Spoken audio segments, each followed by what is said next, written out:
Chapter 11. The Dueling Club. Harry woke on Sunday morning to find the dormitory blazing with winter sunlight and his arm reboned but very stiff. He sat up quickly and looked over at Colin's bed, but it had been blocked from view by the high curtains Harry had changed behind yesterday.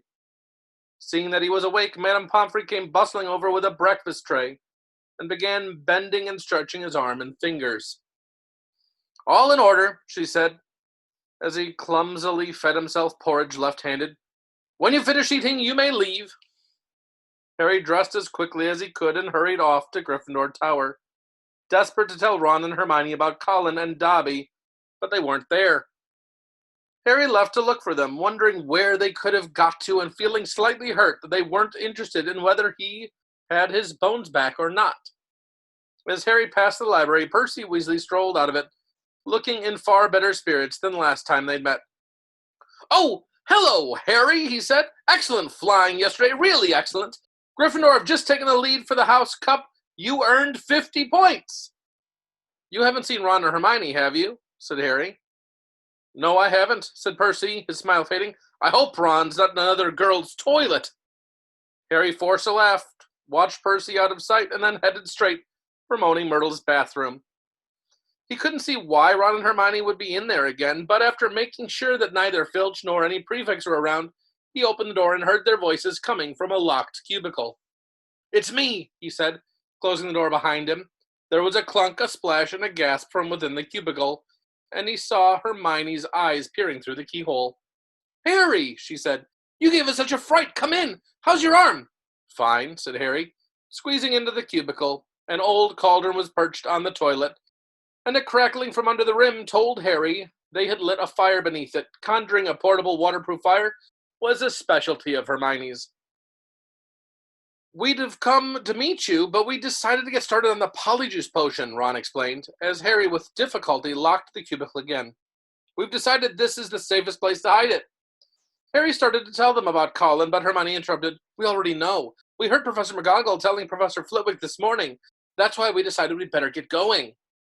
"The sooner we get a confession out of Malfoy, the better," snarled Ron. "Do you know what I think?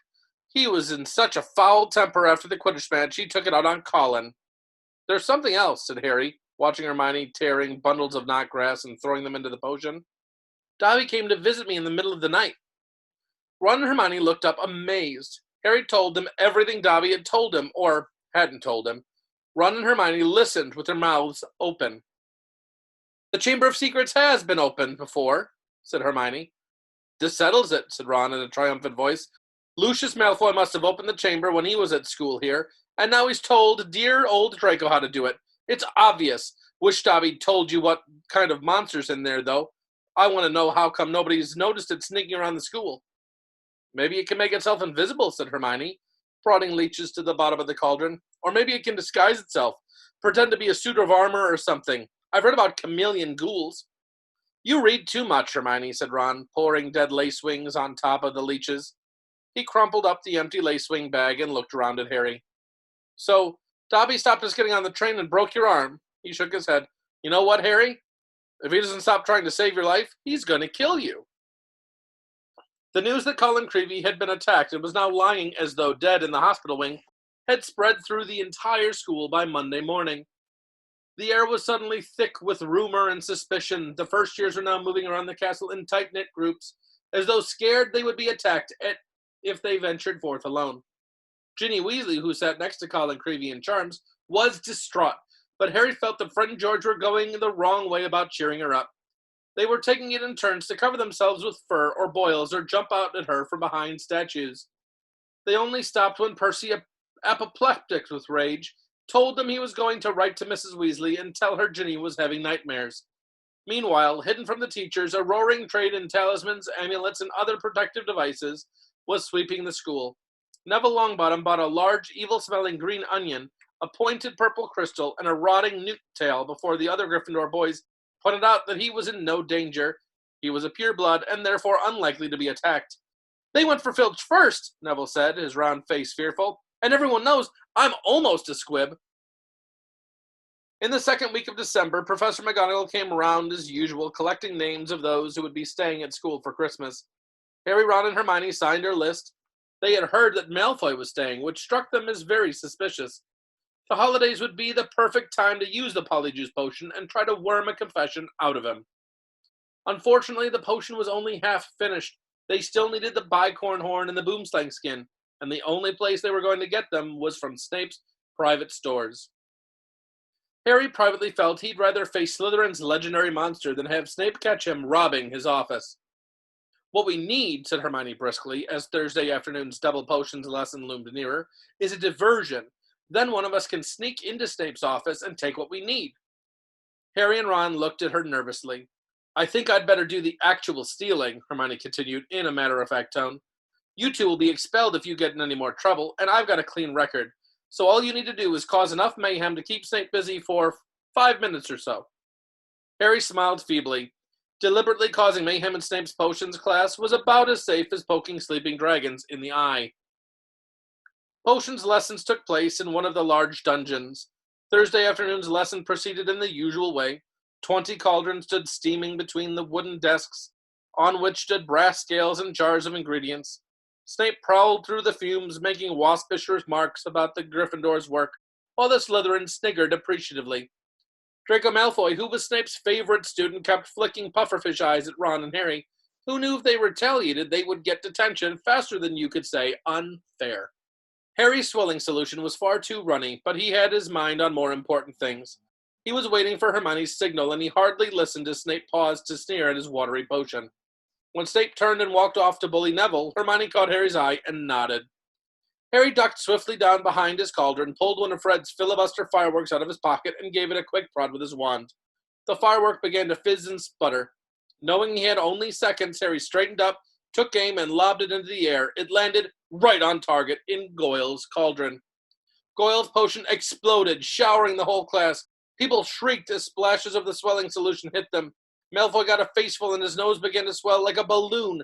Goyle blundered around, his hands over his eyes, which had expanded to the size of dinner plates. While Snape was trying to restore calm and find out what had happened, through the confusion, Harry saw Hermione slip quietly out of the door. Silence! Silence! Snape roared. Anyone who has been splashed, come here for a deflating draft when I find out who did this. Harry tried not to laugh as he watched Malfoy hurry forward, his head drooping with the weight of his nose like a small melon. As half the class lumbered up to Snape's desk, some weighed down with arms like clubs, others unable to talk through gigantic puffed-up lips, Harry saw Hermione slide back into the dungeon, the front of her robes bulging. When everyone had taken a swig of antidote and the various swellings had subsided, Snape went over to Goyle's cauldron and scooped out the twisted black remains of a firework. There was a sudden hush. If I ever find out who threw this, Snape whispered, I shall make sure that person is expelled. Harry arranged his face into what he hoped was a puzzled expression. Snape was looking right at him, and the bell, which rang 10 minutes later, could not have been more welcome. He knew it was me, Harry told Ron and Hermione as they hurried back to Moaning Myrtle's bathroom. I could tell. Hermione threw the new ingredients into the cauldron and began to stir feverishly. It'll be ready in a fortnight, she said happily. Snape can't prove it was you, said Ron reassuringly to Harry. What can he do? Knowing Snape, something foul, said Harry, as the potion frothed and bubbled. A week later, Harry, Ron, and Hermione were walking across the entrance hall when they saw a small knot of people gathered around a notice board, reading a piece of parchment that had just been pinned there. Seamus Finnegan and Dean Thomas beckoned them over, looking excited. They're starting a dueling club, said Seamus. First meeting tonight. I wouldn't mind dueling lessons. They might come in handy one of these days. What, you reckon Slytherin's monster can duel? Said Ron, but he too read the sign with interest. Could be useful, he said to Harry and Hermione as they went into dinner. Shall we go? Harry and Hermione were all for it, so at 8 o'clock that evening they hurried back to the great hall. The long dining tables had vanished, and a golden stage had appeared along one wall, lit by 1,000 candles floating overhead. The ceiling was velvety black once more, and most of the school seemed to be packed beneath it, all carrying their wands and looking excited. I wonder who'll be teaching us, said Hermione as they edged into the chattering crowd. Someone told me Flitwick was a dueling champion when he was young. Maybe it'll be him. As long as it's not, Harry began, but he ended on a groan. Gilderoy Lockhart was walking onto the stage, resplendent in robes of deep plum and accompanied by none other than Snape, wearing his usual black. Lockhart waved an arm for silence and called, "Gather round! Gather round! Can everyone see me? Can you all hear me? Excellent! Now, Professor Dumbledore has granted me permission to start this little dueling club to train you all up in case you ever need to defend yourselves, as I myself have done on countless occasions. For full details, see my published works. Let me introduce my assistant, Professor Snape," said Lockhart, flashing a wide smile. "He tells me he knows a tiny little bit about dueling himself and has sportingly agreed to help me with a short demonstration before we begin. Now, I don't want any of you youngsters to worry. You'll still have your potions master when I'm through with them. Never fear." "Wouldn't it be good if they finished each other off?" Ron muttered in Harry's ear. Snape's upper lip was curling. Harry wondered why Lockhart was still smiling. If Snape had been looking at him like that, he'd have been running off as fast as he could in the opposite direction. Lockhart and Snape turned to face each other and bowed. At least Lockhart did, with much twirling of his hands, whereas Snape jerked his head irritably. Then they raised their wands like swords in front of them. "As you see, we are holding our wands in the accepted combative position," Lockhart told the silent crowd. "On the count of 3, we will cast our first spells. Neither of us will be aiming to kill, of course." "I wouldn't bet on that," Harry murmured, watching Snape baring his teeth. 1, 2, 3. Both of them swung their wands up and over their shoulders. Snape cried, "Expelliarmus!" There was a dazzling flash of scarlet light, and Lockhart was blasted off his feet. He flew backwards off the stage, smashed into the wall, and slid down it to sprawl on the floor. Malfoy and some of the other Slytherins cheered. Hermione was dancing on tiptoes. "Do you think he's all right?" she squealed through her fingers. "Who cares?" said Harry and Ron together. Lockhart was getting unsteadily to his feet. His hat had fallen off, and his wavy hair was standing on end. "Well, there you have it," he said, tottering back onto the platform. "That was a disarming charm, as you see. I've lost my wand. Thank you, Miss Brown. Yes, an excellent idea to show them that Professor Snape, but if you don't mind me saying so, it was very obvious what you were about to do. If I had wanted to stop you, it would have been only too easy. However, I felt it would be instructive to let them see." Snape was looking murderous. Possibly, Lockhart had noticed, because he said, "Enough demonstrating. I'm going to come amongst you now and put you all into pairs, Professor Snape, if you'd like to help me." They moved through the crowd, matching up partners. Lockhart teamed Neville with Justin Finch-Fletchley, but Snape reached Harry and Ron first. "Time to split up the dream team, I think," he sneered. "Weasley, you can partner Finnegan. Potter?" Harry moved automatically towards Hermione. "I don't think so," said Snape, smiling coldly. "Mr. Malfoy, come over here. Let's see what you can make of the famous Potter. And you, Miss Granger, you can partner Miss Bulstrode." Malfoy strutted over, smirking. Behind him walked a Slytherin girl who reminded Harry of a picture he'd seen in Holidays with Hags. She was large and square, and her heavy jaw jutted aggressively. Hermione gave her a weak smile, which she did not return. "Face your partners," called Lockhart, back on the platform, "and bow." Harry and Malfoy barely inclined their heads, not taking their eyes off of each other. "One's at the ready," shouted Lockhart. "When I count to 3, cast your charms to disarm your opponent. Only to disarm. We don't want any accidents. 1, 2, 3. Harry swung his wand over his shoulder.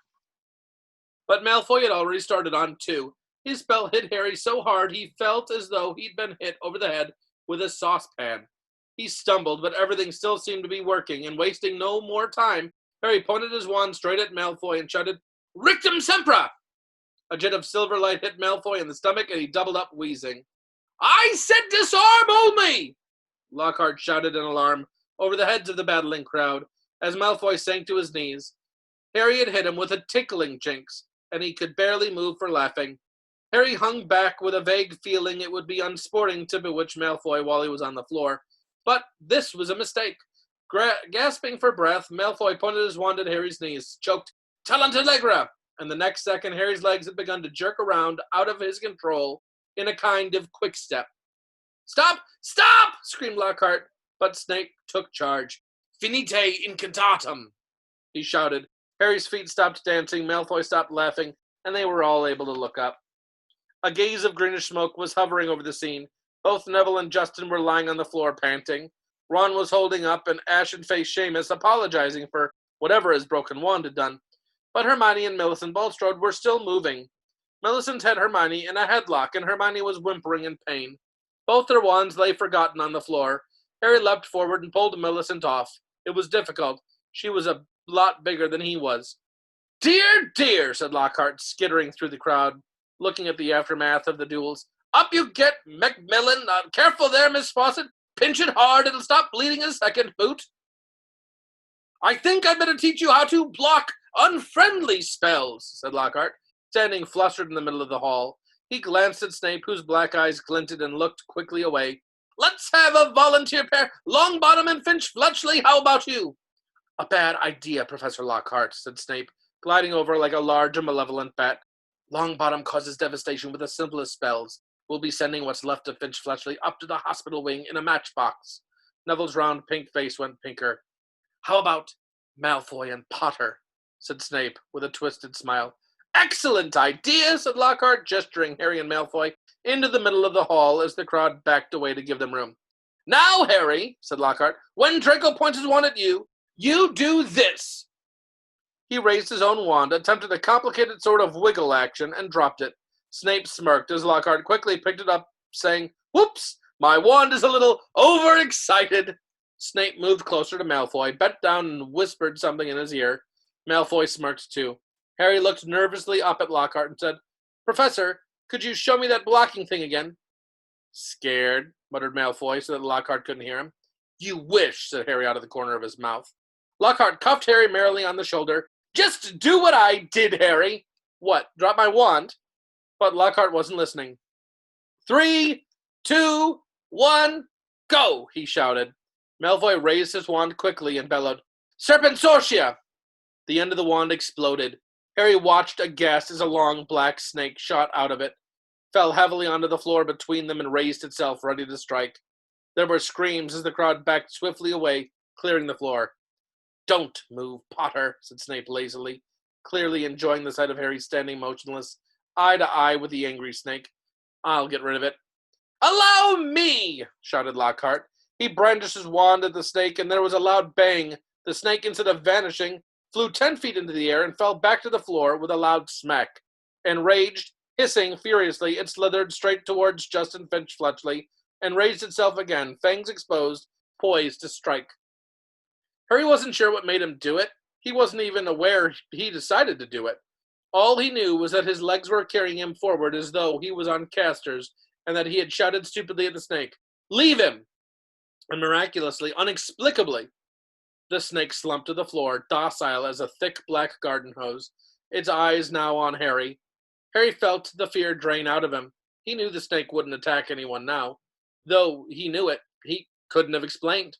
He looked up at Justin, grinning, expecting to see Justin looking relieved, or puzzled, or even grateful, but certainly not angry and scared. What do you think you're playing at?" he shouted, and before Harry could say anything, Justin had turned and stormed out of the hall. Snape stepped forward, waved his wand, and the snake vanished in a small puff of black smoke. Snape, too, was looking at Harry in an unexpected way. It was a shrewd and calculating look, and Harry didn't like it. He was also dimly aware of an ominous muttering all around the walls. Then he felt a tugging on the back of his robes. "Come on," said Ron's voice in his ear. "Move! Come on!" Ron steered him out of the hall, Hermione hurrying alongside them. As they went through the doors, the people on either side drew away as though they were frightened of catching something. Harry didn't have a clue what was going on, and neither Ron or Hermione explained anything until they had dragged him all the way up to the empty Gryffindor common room. Then Ron pushed Harry into an armchair and said, "You're a parcel mouth! Why didn't you tell us?" "I'm a what?" said Harry. "A parcel mouth," said Ron. "You can talk to snakes." "I know," said Harry. I mean, that's only the second time I've ever done it. I accidentally set a boa constrictor on my cousin Dudley at the zoo once. Long story, but it was telling me it had never seen Brazil, and I sort of set it free without meaning to. That was before I knew I was a wizard." "A boa constrictor told you it had never seen Brazil," Ron repeated faintly. "So," said Harry, "I bet loads of people here can do it." "Oh, no, they can't," said Ron. "It's not a very common gift. Harry, this is bad." "What's bad?" said Harry, starting to feel quite angry. What's wrong with everyone? Listen, if I hadn't told that snake not to attack Justin... Oh, that's what you said. What do you mean? You were there. You heard me. I heard you speaking parcel tongue, said Ron. Snake language. You could have been saying anything. No wonder Justin panicked. You sounded like you were egging the snake on or something. It was creepy, you know. Harry gasped at him. I spoke a different language, but I didn't realize... How can I speak a language without knowing I can speak it? Ron shook his head. Both he and Hermione were looking as though someone had died. Harry couldn't see what was so terrible. Do you want to tell me what's wrong with stopping a great dirty snake biting Justin's head off? He said. What does it matter how I did it as long as Justin doesn't have to join the headless hunt?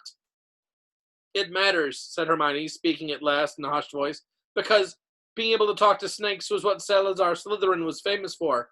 That's why the symbol of Slytherin House is a serpent. Harry's mouth fell open. Exactly, said Ron. And now the whole school's going to think that you're his great-great-great-great-great-grandson or something. But I'm not, said Harry with a panic he couldn't quite explain. You'll find that hard to prove, said Hermione. He lived about 1,000 years ago. For all we know, you could be. Harry lay awake for hours that night. Through a gap in the hangings around his four-poster, he watched snow starting to drift past the tower window and wondered, could he be a descendant of Salazar Slytherin? He didn't know anything about his father's family, after all. The Dursleys had always forbidden questions about his wizarding relatives. Quietly, Harry tried to say something in parcel tongue. The words wouldn't come. It seemed he had to be face to face with the snake for it to do it. But I'm in Gryffindor, Harry thought. The Sorting Hat wouldn't put me in here if I had Slytherin blood. Ah, said a nasty little voice in his brain. But the Sorting Hat wanted to put you in Slytherin. Don't you remember? Harry turned over. He'd see Justin next day in herbology, and he'd explain that he'd been calling the snake off, not egging it on, which, he thought angrily, pummeling his pillow, any fool should have realized. By the next morning, however, the snow that had begun in the night had turned into a blizzard, so thick that the last herbology lesson of term was cancelled. Professor Sprout wanted to fit socks and scarves on the mandrakes, a trickier operation she would entrust to no one else, now that it was so important for the mandrakes to grow quickly and revive Mrs. Norris and Colin Creevey. Harry fretted about this next to the fire in the Gryffindor common room, while Ron and Hermione used their lessons off to play a game of wizard chess. For heaven's sake, Harry, said Hermione, exasperated as one of Ron's bishops wrestled her knight off his horse and dragged him off of the board. Go and find Justin if it's so important. So Harry got up and left through the portrait hole, wondering where Justin might be. The castle was darker than it usually was in the daytime because of the thick, swirling gray snow at every window. Shivering, Harry walked past classrooms where lessons were taking place, catching snatches of what was happening within. Professor McGonagall was shouting at someone who, by the sound of it, had turned his friend into a badger. Resisting the urge to take a look, Harry walked on by, thinking that Justin might be using his free lesson to catch up on some work, and decided to check the library first. A group of Hufflepuffs who should have been in herbology were indeed sitting at the back of the library, but they didn't seem to be working. Between the long lines of high bookshelves, Harry could see that their heads were close together and they were having what looked like an absorbing conversation. He couldn't see whether Justin was among them. He was walking towards them when something of what they were saying met his ears, and he paused to listen, hidden in the invisibility section. So, anyway, a stout boy was saying, I told Justin to hide up in our dormitory. I mean to say, if Potter's marked him down as his next victim, it's best if he keeps a low profile for a while. I mean, of course, Justin's been waiting for something like this to happen ever since he let it slip to Potter. He was a muggle-born. Justin actually told him he'd been down for Eton. That's not the kind of thing you bandy about with Slytherin's heir on the loose, is it? You definitely think it's Potter, then, Ernie, said a girl with blonde pigtails anxiously. Hannah, said the stout boy solemnly. He's a Parselmouth. Everyone knows that's the mark of a dark wizard. Have you ever heard of a decent one who could talk to snakes? They call Slytherin himself Serpent Tongue. There was some heavy murmuring at this, and Ernie went on. Remember what was written on the wall? Enemies of the air, beware. Potter had some sort of run-in with Filch. Next thing we know, Filch's cats attacked. That first year, Creevey was annoying Potter at the Quidditch match, taking pictures of him while he was lying in the mud. Next thing we know, Creevey's been attacked. He always seems so nice, though, said Hannah uncertainly. And, well, he's the one who made you-know-who disappear. He can't be all bad, can he? Ernie lowered his voice mysteriously. The Hufflepuffs bent closer, and Harry edged nearer so that he could catch Ernie's words. No one knows how he survived that attack by you-know-who. I mean to say, he was only a baby when it happened. He should have been blasted into smithereens. Only a really powerful dark wizard could have survived a curse like that. He dropped his voice until it was barely more than a whisper and said, That's probably why you-know-who wanted to kill him in the first place. Didn't want another Dark Lord competing with him. I wonder what other powers Potter's been hiding. Harry couldn't take any more. Clearing his throat loudly, he stepped out from behind the bookshelves. If he hadn't been feeling so angry, he would have found the sight that greeted him funny. Every one of the Hufflepuffs looked as though they had been petrified by the sight of him, and the color was draining out of Ernie's face. Hello, said Harry. I'm looking for Judson Finch-Fletchley. The Hufflepuffs' worst fears had clearly been confirmed. They all looked fearfully at Ernie. What do you want with him? Said Ernie in a quavering voice. I wanted to tell him what really happened with that snake at the Dueling Club, said Harry. Ernie bit his white lips and then, taking a deep breath, said, We were all there. We saw what happened. Then you noticed that after I spoke to it, the snake backed off? Asked Harry. All I saw, said Ernie stubbornly, though he was trembling as he spoke, was you speaking Parseltongue and chasing the snake towards Justin. I didn't chase it at him, Harry said, his voice shaking with anger. It didn't even touch him.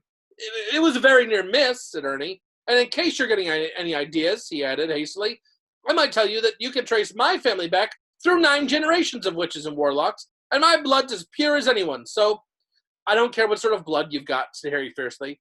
Why would I want to attack Muggleborns? I heard you hate those Muggles you live with, said Ernie swiftly. It's not possible to live with the Dursleys and not hate them, said Harry. I'd like to see you try it. He turned on his heels and stormed out of the library, earning himself a reproving glare from Madame Pince, who was polishing the gilded cover of a large spellbook. Harry blundered up the corridor, barely noticing where he was going. He was in such a fury. The result was that he walked into something very large and solid, which knocked him backward onto the floor. Oh, hello, Hagrid, Harry said, looking up. Hagrid's face was entirely hidden by a woolly, snow-covered balaclava, but it couldn't possibly be anyone else, as he filled most of the corridor in his moleskin overcoat. A dead rooster was hanging from one of his massive gloved hands. All right, Harry, he said, pulling up the balaclava so he could speak. Why aren't you in class? Cancelled, said Harry, getting up. What are you doing in here? Hagrid held up the limp rooster. Second one killed this term, he explained.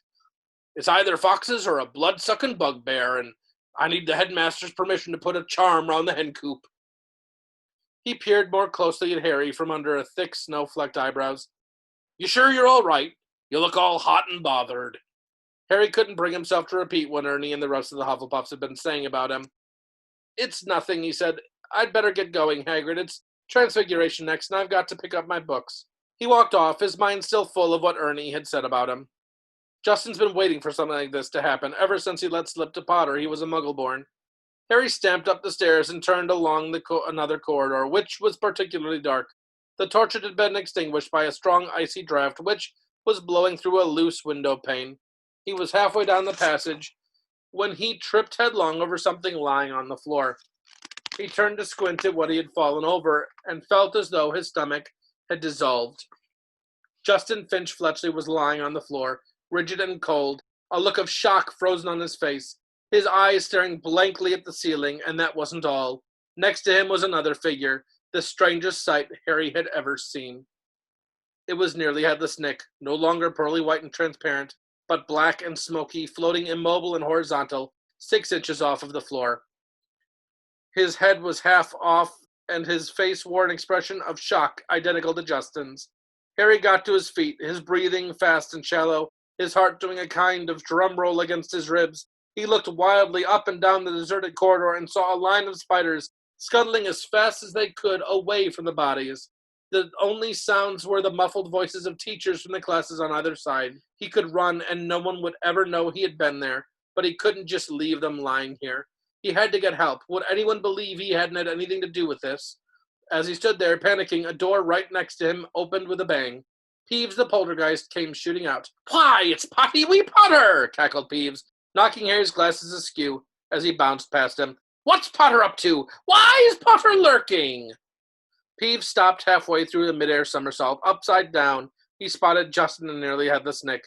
He flipped the right way up, filled his lungs, and before Harry could stop him, screamed, "Attack! Attack! Another attack! No mortal or ghost is safe! Run for your lives! Attack!"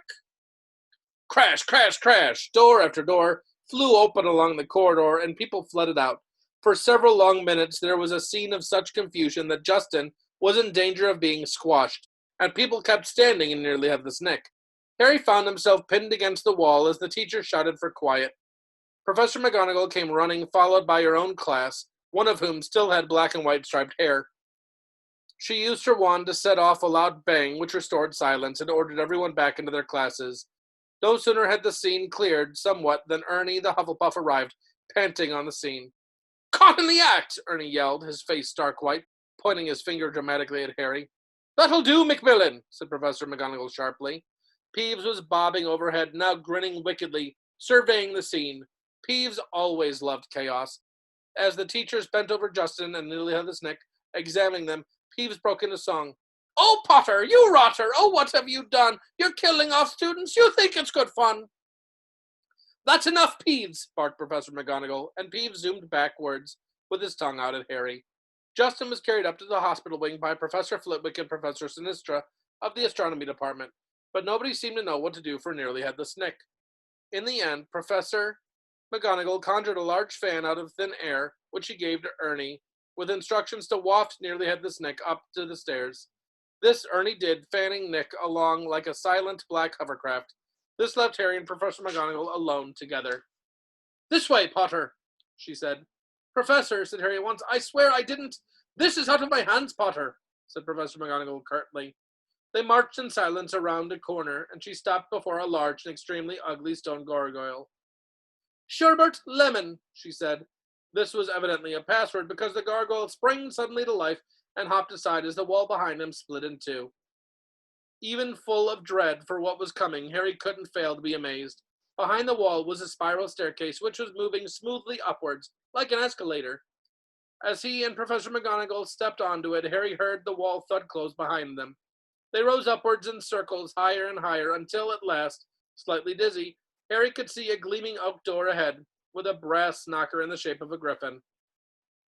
He knew where he was being taken. This must be where Dumbledore lived. And that's the end of chapter 12.